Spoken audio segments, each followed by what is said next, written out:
across the internet right now. So live today on Political Trade Secrets, we're going to be having a special show for you.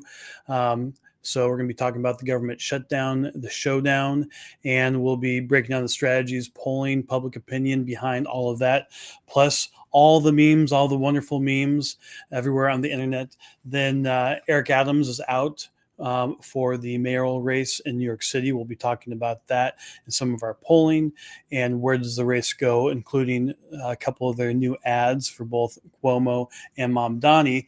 And then also will be, today is October 7th as we record this and we go live, and we'll be remembering October 7th here on the 2-year anniversary and looking at public opinion, in particular our landmark survey we did post October 7th attacks just a little bit less than 2 years ago, and what we learned from that and how public opinion has evolved since then. Again, we're live streaming right now on 12 or so different platforms.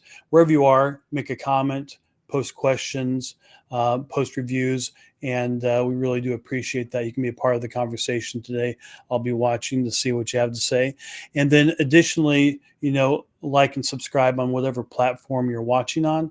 That way you get notified. Also helps amplify the show, and we really do appreciate that. But with that, on with the show. Welcome to Political Trade Secrets, an inside look at campaigns and politics, where we pull back the curtain, look under the hood, and investigate all aspects of politics and how elections are won. Now, here's your host, Dustin Olson. Pollster and host of the Political Trade Secrets podcast, Dustin Olson. Dustin Olson. Dustin Olson. And Dustin Olson, pollster at American Polls. They work for both Republicans and Democrats. And he hosts a podcast, Political Trade Secrets. Oh, we love that. We like that podcast. Now, from Washington, D.C., is pollster Dustin Olson. And welcome to the Political Trade Secrets show. Thank you for being here. Today we have a jam-packed program for you. We're going to be talking about the government shutdown showdown, and we'll be talking about the New York City mayor's race with Eric Adams out. Where does the race go from here? Plus a couple of the cringeworthy ads that are being played up there. And then we're also going to be remembering the October 7th and all the victims, and what how public opinion has shifted over 2 years, or how it hasn't really, and what you can glean from that, and then and really just commemorating all those who lost their lives that day, have lost their lives in the intervening 2 years, as well as hopefully the hostages they're going to be brought back home. So with that, thank you for being here today. Like, subscribe, and follow wherever you're enjoying the podcast. We do appreciate it. If you're watching this during the live stream, post comments, questions, reviews. That really makes a difference. All of it helps amplify the message and amplifies the show, and we do appreciate your engagement, and also makes it a lot more fun for me. So if you can do that, we really do appreciate your help with that. So I'm going to go into the first segment here. We're going to be talking about October 7th. It's today's October 7th. 2 years ago today, we saw the barbaric and heinous attack by Hamas on Israel, civilians being attacked. Just, we don't need to dwell on it, but just how horrific all of that was. And, there's been a lot that's happened in this country since then. During that time period following the initial attacks, we did our own landmark survey on national security, the Middle East, and what people's reactions were to that horrible day. And if you want to go to pollingclub.com, you can get access to that and other surveys as we go through all this. You can actually get that for yourself. But one of the things I think is interesting from our survey, so we did this about a few weeks after the attacks that day, and it's interesting just how quickly a lot of these paid protests that turned into riots on campuses, how quickly that happened. And how quickly the American public actually reacted to that. In our survey at that time, 57% told us that universities where these pro-Hamas rallies and riots were happening had become, quote, breeding grounds for anti-Semitism, which is pretty shocking. And I think for a lot of people, it was shocking just how quickly this kind of reaction had happened, and people were pretty shocked that that there was that reaction. And one of the things that we also thought was interesting to check out, I actually think this had a big impact on the 2024 election. We asked people if they believe the open border, our southern border, if it was making us vulnerable to being exploited by drug cartels, foreign terrorists, our foreign adversaries like China. And 65% of Americans said that they did believe that was the case. And that was ultimately on Biden. And you fast forward to 2024, inflation and the economy were, of course, extremely important. But I do think in continuing to this day, where we see roughly about 60% of the population are generally pro whatever strong security measures, are pro enforcing immigration laws. Generally, that's where most of the country is. It's about 60%, depending on the issue. If you go to deporting illegal immigrants who've committed crimes, it jumps to 75%. But it was really on October 7th that Americans became aware of how having not control of our border could cause something like that to happen in our own country. So people were pretty aware of that. Now, interestingly, we asked people, which side were they on in America? Were you with Israel or with Hamas? And 75% overall support for Israel following the attacks, which is very solid, strong support. And not too surprising. Now, something you fast forward 2 years from then, a lot of people would assume that that's changed quite a bit with all the all the riots on campuses, all the stuff you see on social media. There's definitely been an anti-Semitic strain that's shown up in a lot of corners of the internet. But interestingly, in the August Harvard-Harris poll, which is came out in late August. They just had their new poll came out yesterday, which we'll be talking about in a little bit, because there's some interesting things that came from that. But in the August Harvard-Harris poll, asking the same question, 74% of voters still support Israel over Hamas. I find that remarkable. You watch the media, you watch what people are saying online, you see these, really they're rent-a-riots that happen on these campuses, paid and funded by all these networks of left-wing donors and organizations. It's all a little bit of a facade, but you see all that and you assume that public opinion has changed radically. And obviously 74% still supporting Israel over Hamas 2 years later. That's pretty remarkable. Obviously, it's a different polling firm, different pollster than our poll, but even if you account for margin of error and everything else, that is directionally says that things haven't really changed too much on overall support for Israel. Now, where I think there's a difference is in the radicalization of some of these, this small minority of Americans. And within that, a portion of those folks have become radicalized online, on campus, in all these different places. It's part of the same radical left-wing rhetoric that we've seen that has inflamed anti-ICE violence that we're seeing in cities across the country, that we saw in the assassination of Charlie Kirk. All of this is from the same kind of existential threat type of language that we're seeing from the radical left.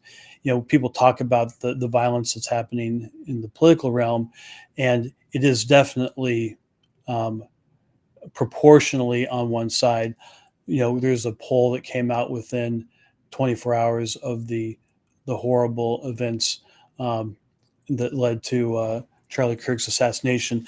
And in that YouGov poll, while it showed that both sides have people who thought violence was acceptable against their political opponents.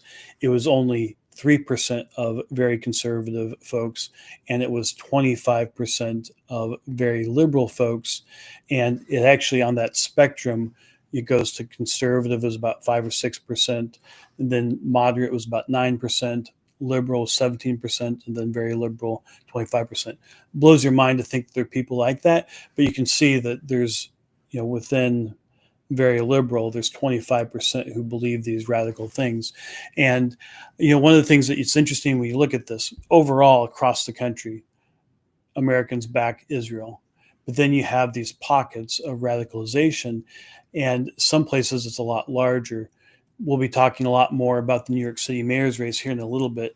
But when you look at the New York City mayor's race, we got a lot of coverage over the summer from our initial poll, the New York City mayor's race, because we asked a question about Zohran Mamdani and his previous stances of supporting the BDS movement, which is an anti-Israeli movement, as well as his refusal to denounce the anti-Semitic phrases like globalized intifada, and how that was impacting the race. The good news is a majority of New Yorkers said it made them less likely to vote for him. However, shockingly, 1/3 of New Yorkers actually said that anti-Semitic, globalized intifada, and BDS positions, that actually made them more likely to vote for him, which is just blows my mind. I see a question from someone on Facebook. Do you think that 25% number explains what we've seen with Jay Jones in Virginia this week? That's a great question. You watch these odd year races, even though I think Zohran Mamdani at this point is likely going to win. We'll talk about that more in a moment. However, you see the Republican in New Jersey surging and in a position to win. You see Jay Jones in Virginia, the attorney general candidate, who fantasized about murdering the Speaker of the House, the Republican Speaker of the House, and his wife and his children. I mean, it's just beyond the pale. And the thing that at the moment that we're recording this, while Spanberger, who's the Democrat nominee for governor, has said that she was sickened by those comments. She's not called on him to drop out of the race. Not a single Democrat has done that yet, which is shocking to me. Winsome Sears, who's a Marine and a tough fighter, and has the backing of Glenn Youngkin, the current governor. I think she's in a pretty good position now to capitalize on this. Obviously, the current Attorney General is going to be able to beat Jay Jones. But anyway, it's just blows my mind. I see Tom on Facebook makes the comment, very happy you brought the show back. Great work as always. Appreciate it, Tom. And thank you for being here and for your comment. So again, wherever you are, if you're watching live, we're on about a dozen different platforms. Please do make a comment and join the conversation. We do appreciate it. But yeah, I think this radicalization, that 25%, it's not just in the most radical activists, but it's in the leadership. I think this is a leadership issue, and you can see it in Governor Pritzker. You can see it in the mayor of Chicago, and you just wonder, this is 1 out of 4 very liberal folks, which is most of where the party's leadership is going. This is you might wonder what they might be saying in private conversations. By the way, that Jay Jones thing, he sent that to a Republican member of the House, I believe a member of the House, but a fellow legislator. Like you wonder what do they say privately to each other, because he sent that in writing to a Republican. It just blows my mind. But thank you for the comments. And yes, I do think that this is all part of the same sickness. And I do think this is where people are going to start looking at these issues and start wondering, what do these elected officials actually think privately and how they talk to each other. Anyway, this is the good news, though, over the last 2 years is that Americans generally are supportive of Israel and are still sickened by what happened on October 7th. And that's where we are. But the amazing thing, though, over the weekend, we saw that now Hamas has agreed to at least some of the points in President Trump's 21-point Gaza peace plan.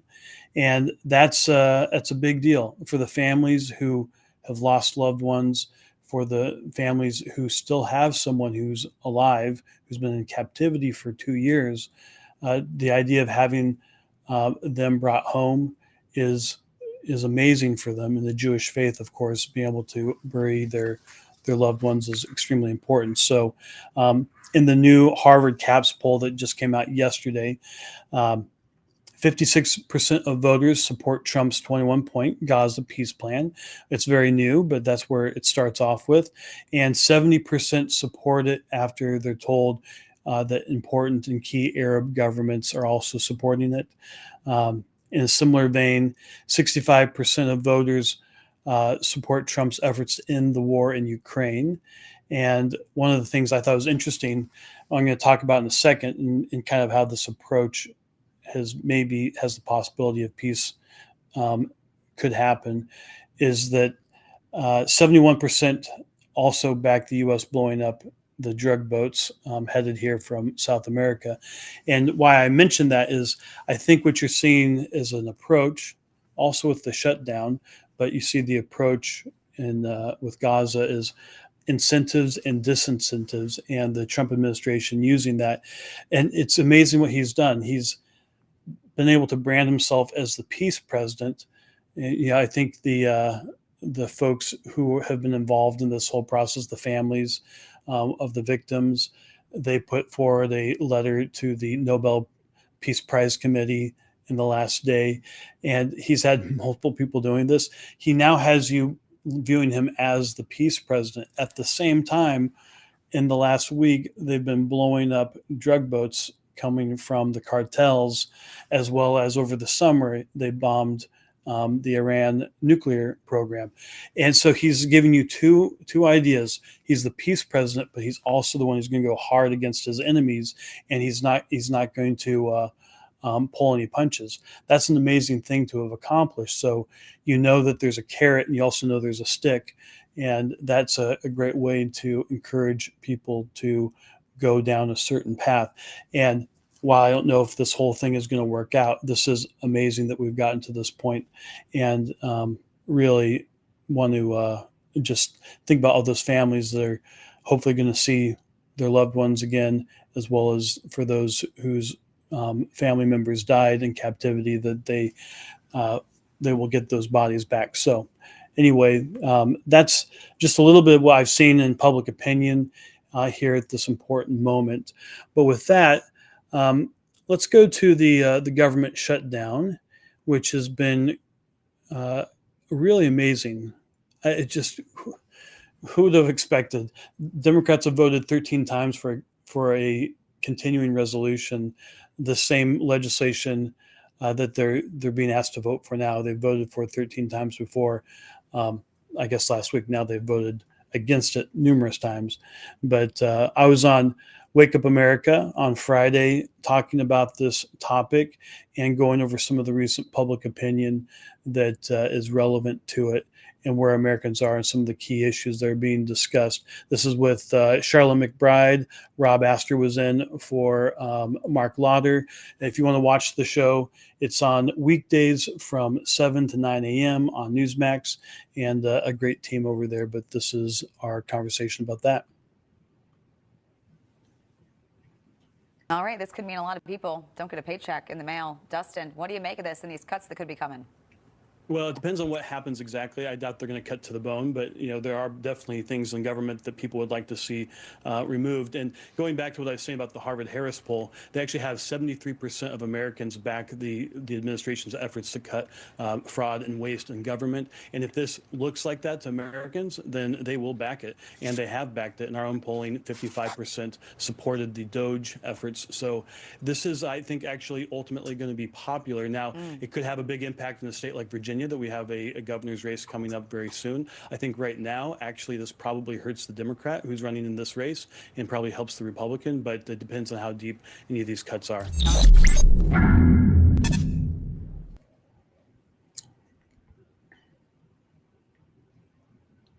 So that was our commentary on the government shutdown. A couple of things I want to just reiterate there that I thought were interesting in looking at recent numbers. So in the Harvard-Harris poll over in August, the numbers were, let's see, we had about the top 14 of the 15 policies that they're tracking that the president actually has majorities of success or majorities supporting him on those things. That's an amazing number for him to have that.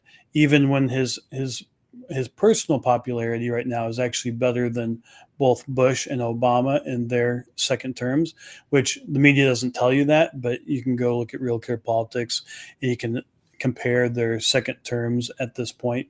And Trump is actually several points higher than both of them. So you can check that out.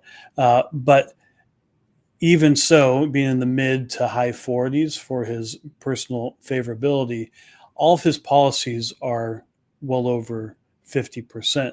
And a couple of those, the top three, the top one, around 78% is support for his efforts to reduce drug prices for Medicare and low-income patients. So that's got a lot of support. Secondarily, his other big support is, of course, deporting illegal immigrants who've committed crimes. And then third, that's at 75%, and then 73% are his efforts to reduce waste and fraud in the federal government. And you pick those top three issues where he has the most support on his policies. And a lot of the government shutdown is actually falling along those lines. And that is pretty remarkable to me that the Democrats have allowed that. Now they're pushing onto the larger Obamacare healthcare topic. And there's some, just the uniformity of most of the Democrats has had an impact. And we're also watching what I think is the last gasp of the mainstream media or legacy media having influence on all of this. We've watched how the legacy media has dropped in support over the years, and we track this in our surveys, and we've watched over the last several years. They are now under 50% of the public who gets most of their information from legacy media, podcasts, new media, new media companies like News Nation and Newsmax are starting to get more of that kind of that audience. However, we still have somewhere in the mid to high 40s still getting their information from legacy media. And I do think the uniformity of all the Democrats pushing the healthcare message, making it about that, as well as legacy media propping them up, even though they know that almost everything that's being said is dishonest. It's having somewhat of an effect. But still, with all of that, they're pushing for an additional $1 trillion to keep the government open when 73% of Americans want waste and fraud to be cut from the government and do not want us to have huge deficits like that. And also do not want illegal immigrants to get, taxpayer funded Medicaid. And they do not want able-bodied Americans, men who could get a job or could be volunteering. By the way, this is an interesting thing about the Medicaid rules. The way it's set up is if you do not have a job, if you're an able-bodied, let's say 40-year-old man who could have a job, but you don't want to get a job, but you at least volunteer or try to volunteer somewhere, you can get the Medicaid benefits. Like that is how loose this tougher version is. So the idea that people who are unwilling to work, unwilling to provide any kind of service to their community, are unwilling to look for work, that's all you have to do to get that. And it's interesting that the Kaiser Family Foundation, which is a left-wing organization, tested this back in February, and they actually asked the question of, do you support limiting Medicaid to able-bodied adults who are citizens? And it's around 67%, I believe, that support that. And then when you tell them that by doing so, it protects those benefits for the elderly, for the disabled, and for needy children, that jumps to above 70%. I think it's about 78% who say that they support that. So, that's where the American people are on these topics. So that's where the kind of the battle lines have been drawn on this topic. Again, if you're watching in the live stream, please do post a comment, question wherever you're watching. We appreciate it. Also, if you're whatever podcast platform you're watching this on, like, share, and follow. We do appreciate it. It does help with the amplification of what we're doing here. But one of the fun things as we move on through this, so I'm going to go to the Harvard CAPS poll. So right now, as of yesterday, now there's not very many good polls out there. I just want to be honest about that. Most of them, if not all of them right now, are 100% online panel, which you've probably heard me talk about that before. It's the worst methodology, and it's cheap. And that's why all these media polls, that's why they do it that way. But the best one, in my opinion, is the Harris poll, or the Harvard Harris poll, because of what Mark Penn started years ago. Is he does a multiple sample of multiple different online panels. What an online panel is it just a bunch of people who opt in to be a part of this group, who then get paid to do polls. Obviously, there's a lot of issues with that, but the problem is, for like an Ipsos poll or a YouGov poll, these are all online panels where 100% of the people have opted in and they're paid to do these polls. They're all within that one panel. So they're, whatever that group of people look like, they are always getting the same polls. They're the ones who are always in that survey. But by doing a multiple sample, going to lots of different online panels and pulling from those, they get themselves some diversity. So that's why I recommend the Harvard Harris poll, or most of the Harris polls as far as online panels go. But anyway, going back to what the numbers say, 70% of voters oppose the government shutdown. And when you look at the parties as to who's to blame, it's generally pretty split within the margin of error. Slightly right now, a little bit more towards Republicans. That's probably because that's how the media has always said it is, and they are leaning pretty hard on it. But that being said, the next numbers I think are really interesting and actually kind of tell you where it's going to go. So 62% of the public think Republicans will win the shutdown, which is not something you'd expect voters to think. Then 65% say that the Democrats should throw in the towel and pass the continuing resolution at current spending levels, which I thought was pretty amazing. But the next thing is even more amazing. When you look at the crosstabs, even 39% of Democrats and 63% of independents think the Democrats should pass the continuing resolution and move on from this. So even within their own voters, this is why I think the radical element of the party is definitely, it's the tail wagging the dog. They're the ones who are pushing this. And you have Chuck Schumer, who clearly is very much, it's two things going on with Chuck Schumer. It's, of course, he's concerned about a possible primary from AOC or some other Democratic socialist, someone like a Mamdani, that he could be taken out from that wing of the party.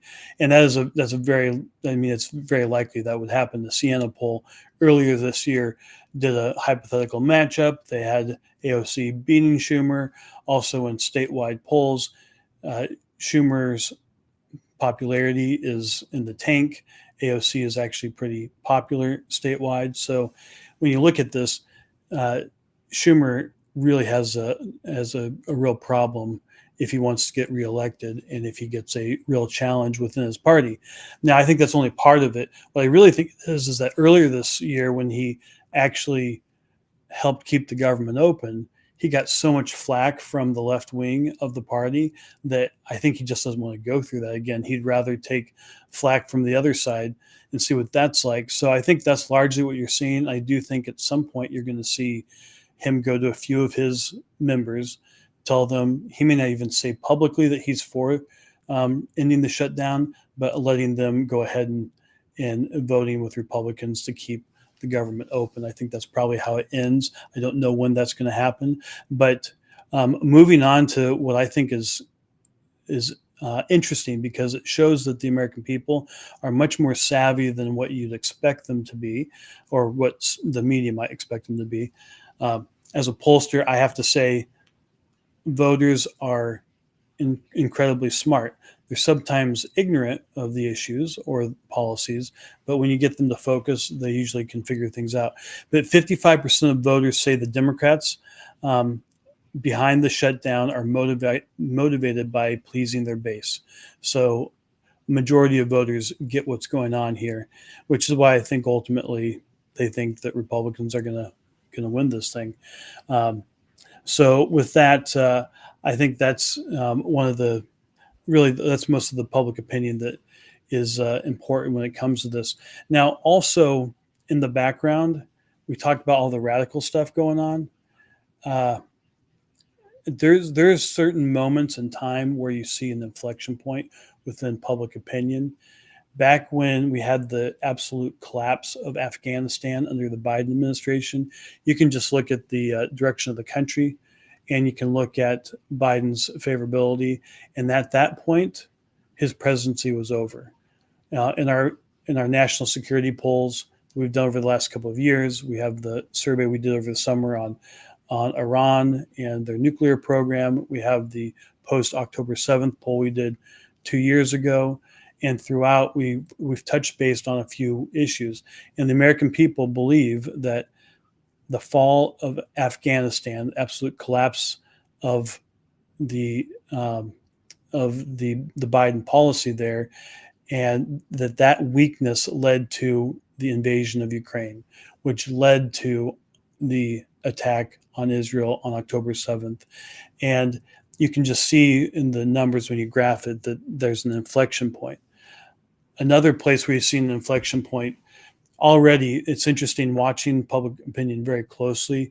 About the time frame of March, April, and May of 2024, so well before Trump was even had his conviction in Manhattan, you saw in different polls, Wall Street Journal poll is one of the key ones, that Biden was starting to lose with key minority groups, and that Trump was starting to pick those up.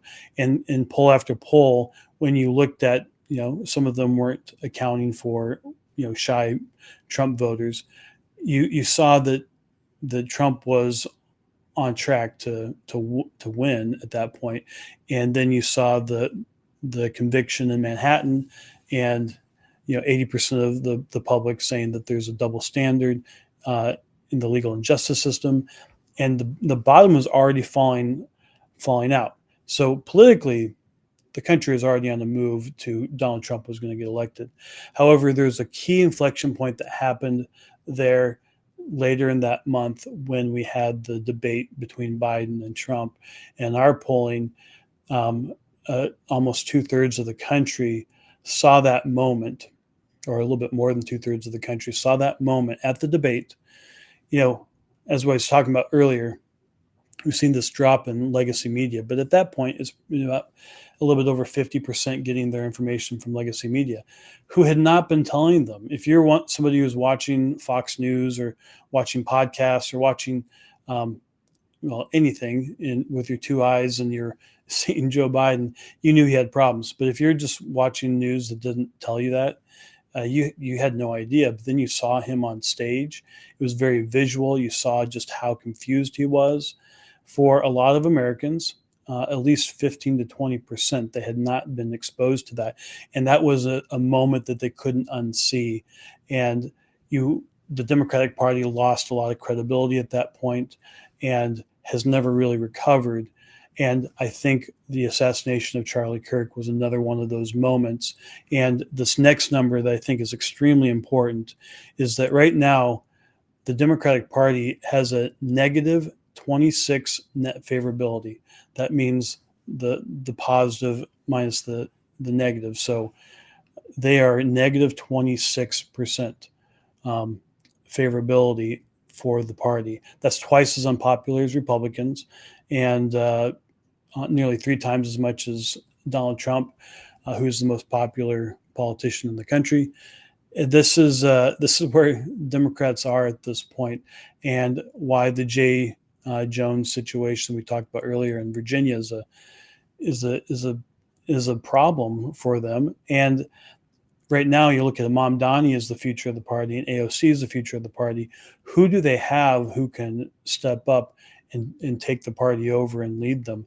I don't see who that is. So I think we're watching a transformation of that party. I think we're seeing that party transform into the Democratic Socialists of America, and that's where the energy is. So you can follow that. But that's all very serious stuff. But I think a little more fun. Let's go to the meme war. This has been a unique thing of this shutdown. That whoever thought that we'd be talking about sombreros and cat videos and everything else. And one of the things that it shows that there's no leadership on the Democratic side. I think what's positive they've had happen in the shutdown has not been because of the leaders. Schumer and Jeffries are not great. It's been the other elected officials in the Senate in particular who've been singing from the same hymnal and have the media to back them up through that process. That's where they've been able to keep themselves going. But the watching Hakeem Jeffries absolutely melt after becoming the butt of a joke for wearing a sombrero and a mustache in a video is just so pathetic. And I think it was said best by James Wood, the actor James Woods, who said Hakeem Jeffries is a walking punchline. And I think that's pretty true. So with that, let's take a moment to peruse some of the memes. Hola, mi fellow Americanos, y bienvenidos al cierre de Schumer.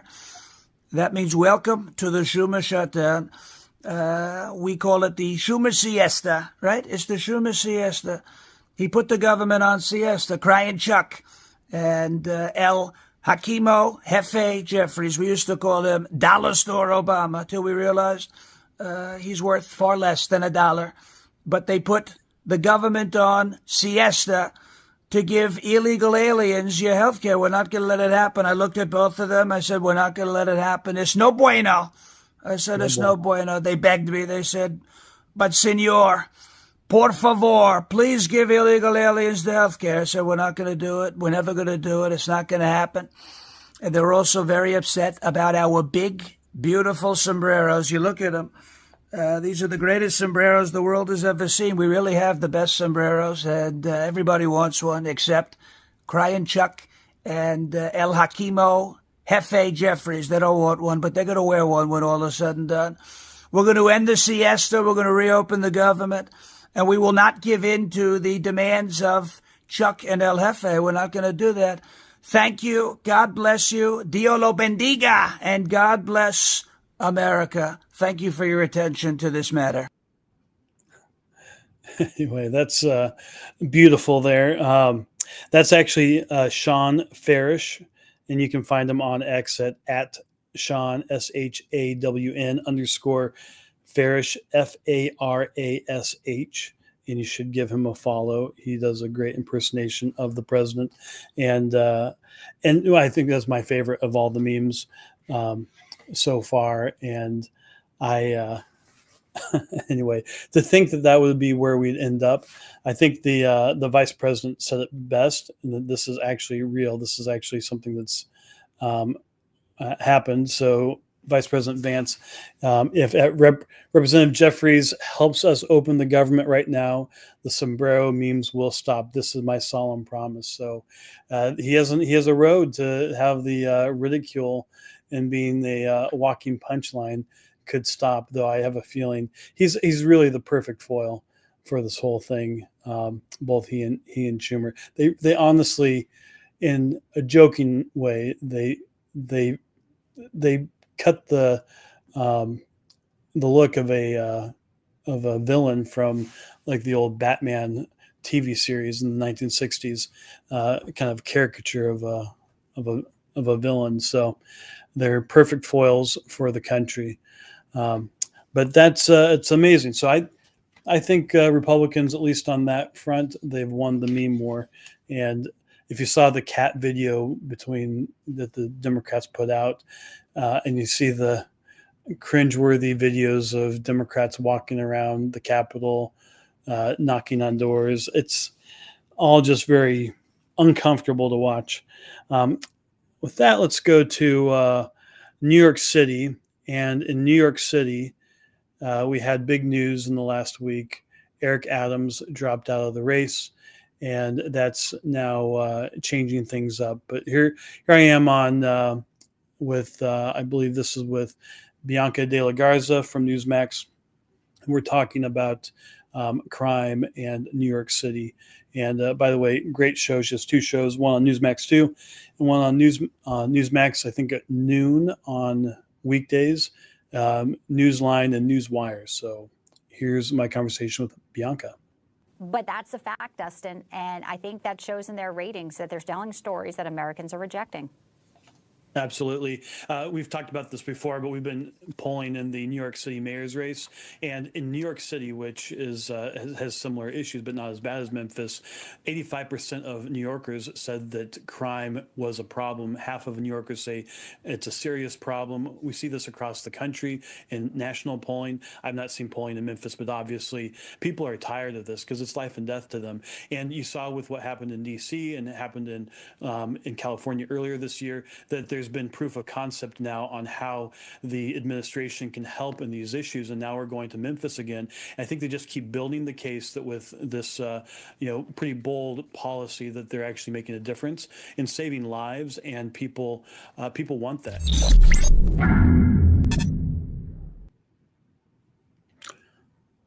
So thank you to Bianca for having me on and for that that conversation. And I want to go back. If you go to my X profile, I have a pinned on my X profile, x.com. I'm at Dustin Olson, DUSTIN OLSON. You can see I have all the information about October 7th and the public opinion, how that's changed over the past 2 years. You can check that out and you share, like, comment, but that's they're available for you if you want those details in writing, and I encourage you to go over there. So coming back to the New York mayor's race, we actually predicted that this was going to happen in our last poll. We had actually, the way I put it is I have 5 numbers that predict that Mayor Adams would be out of the race. And the 5 numbers, he had a net negative 35 net favorability. I was just talking about the Democratic Party's net favorability of negative 25%, which is, or 26%, which those are just, you don't see those numbers. Even Joe Biden, who was overwhelmingly unpopular, I think his worst was around negative 17, negative 18. And this has a real impact. We usually look at favorability as a predictor of where the ballot is going. So if you have a really high negative net favorability, you're going to be losing support over time. It's predictive of where you're going to end up in the horse race. And if you have a low net negative favorability, or you have a positive one, which with politicians doesn't happen too much these days, that you might maintain or increase your support.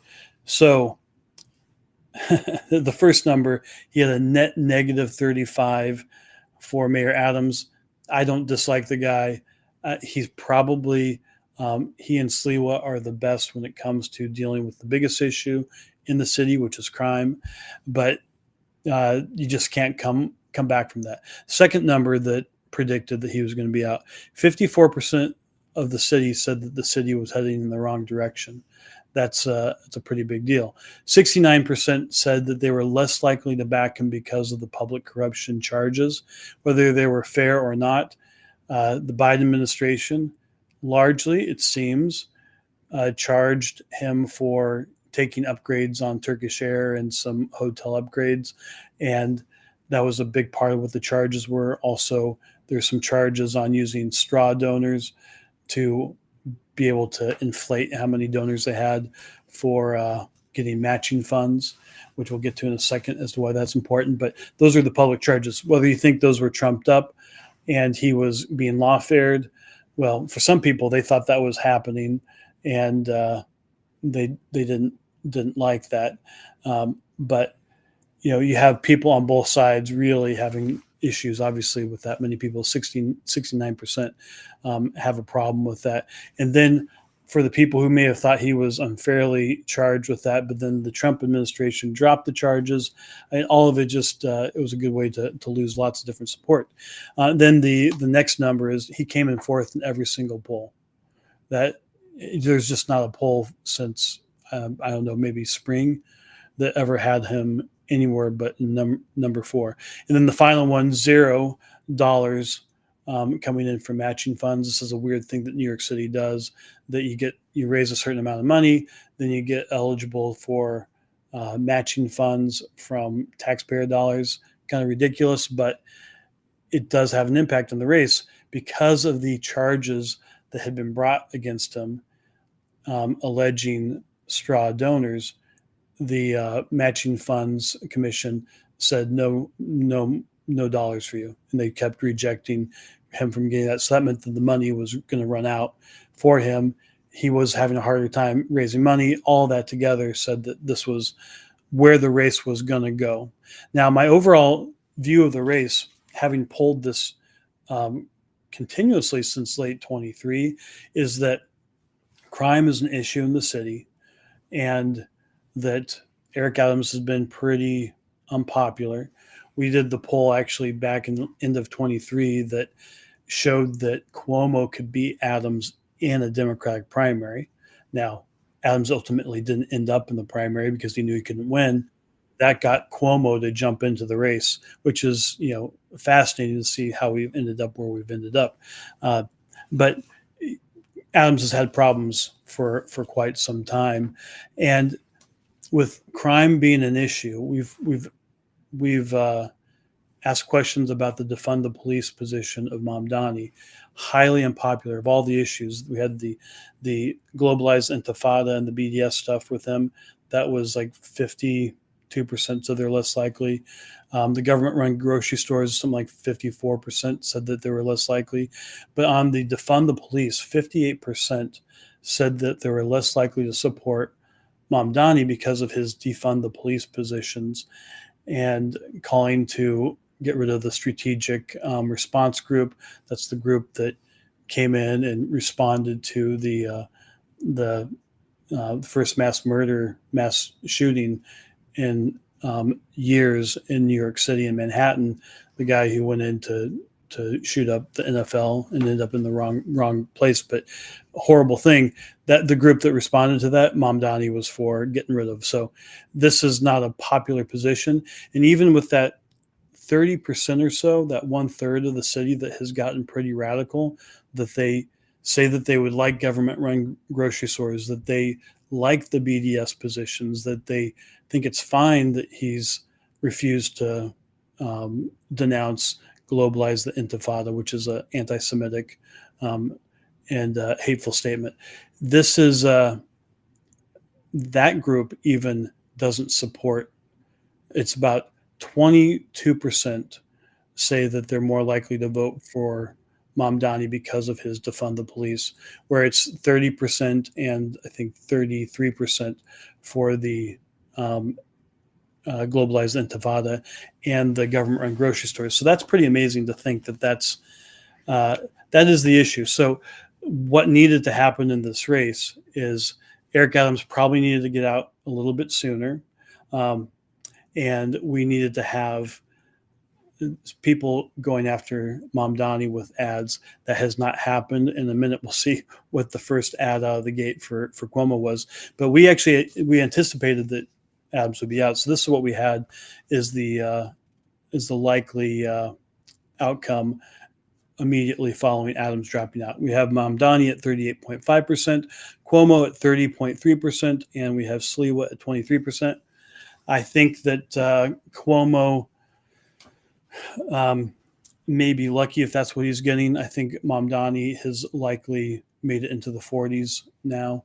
And I know there's polls that show 47%. A lot of these are being done in certain methodologies that are going to get more supporters from Mamdani. But regardless, he's definitely consolidating the race right now and is pretty shockingly able to do so. But that's because nobody has actually done advertising. If you watch cable TV, you know all about Mamdani, but that's not most people. So he has really gotten through this whole thing unscathed, partly from having multiple opponents. They have to worry about each other. They had to get each other out of the race to be able to have this thing change. So what we needed to see is people just unleash with ads talking about defund the police and crime. As I talked about in that clip, 85% of New Yorkers say that crime is a problem. Nearly 50% say it's a serious problem. This is the issue, and he's no one's really taken him to task for it in paid advertising. So with that, I just told you what you needed to do to win this race, and this is what Andrew Cuomo came up with to start his advertising campaign. I'm Andrew Cuomo, and I could pretend to do a lot of jobs. But I know what I know, and I know what I don't know. And I do know how to make government work. I'll hire 5,000 new cops to partner with local community groups and keep our families safe. And we'll get the homeless off the streets and into the help they desperately need. There are a lot of jobs I can't do, but I'm ready to be your mayor on day one. You may not have noticed, but he was not actually cleaning windows on the side of a skyscraper. He was not doing any of those jobs. The energetic Cuomo that you saw there's a little note at the bottom. It says AI generated.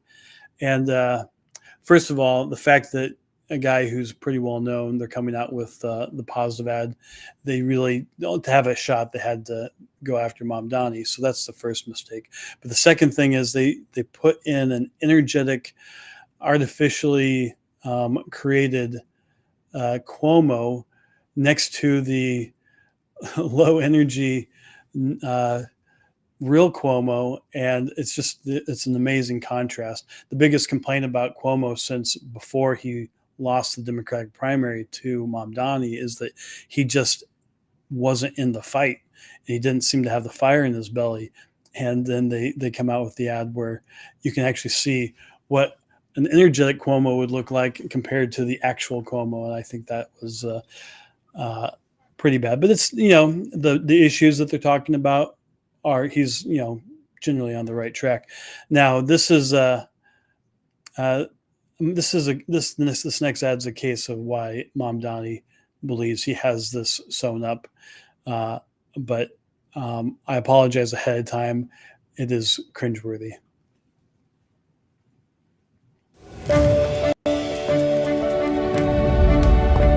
You deserve better. You deserve to be able to raise your family here, to be safe. to travel where you need to, free of costs and worry. You deserve someone who works as hard as you do, who thinks about you every second of the day. That's the kind of mayor I promise to be. New York, will you accept this rose? Paid for by Zoran for NYC. Gosh. That just makes me feel so uncomfortable. I don't know about you, but that was to air, I believe, during the Golden Bachelor. And when you don't really have to fight too hard, you do, I guess, gimmicky, goofy things like that. And I don't know, it just makes me uncomfortable. Honestly, the Golden Bachelor probably could be his father or maybe his grandfather. He's so young. I think one of the comments that Cuomo recently made about Mamdani is that this will be his first real job besides being a part-time state legislator. And that's pretty darn close to true. So anyway, that's what he decided was his best ad to be running at this time. So that's the New York City mayor's race. And I don't think we're going to, at this point, get much of a shakeup in that race, unfortunately. But I do think, as we talked about earlier, New Jersey, Virginia, we could see some shakeups there. For Virginia, obviously, at this point, if Virginia were to vote for Jay Jones, that's just I'm moving out of here. I mean, that's just crazy. But that is so that's going to change no matter what. But New Jersey, Republicans win New Jersey, and they win some things in Virginia, then that's a pretty amazing odd year election. And Mamdani is, that's crazy to think that he could pull it off. But considering this just the nature of the race, most New Yorkers want somebody else. It's just the dynamics of how things happened that they're not going to get somebody else. That's why he wins. And then he's a great foil for Republicans going forward, in my opinion. So with that, thank you for taking some time to be with me today to talk about public opinion, talk about polling strategy, talking about issues that are important to our country and to the world, and to take some time to do that. Thank you for the comments and questions. We didn't get to everybody's comment or question, but thank you for posting them. And please do, if you're watching this later, please post comments, questions, make a review. We appreciate it. Like, follow, and subscribe wherever you enjoy your podcasts. We do appreciate it. Helps amplify the message, amplify the show, helps more people learn how they can be more engaged in the political process and understand better how politics works, pull back the curtain, understand that. And we really appreciate anybody who likes, follows, and subscribes. Of course, if you liked any of the polling that we talked about, you can go to pollingclub.com to sign up, or go to politicaltradesecrets.com to get notices of when we do our programs. But with that, thank you very much for being here, and I'll see you next time on the next Political Trade Secrets.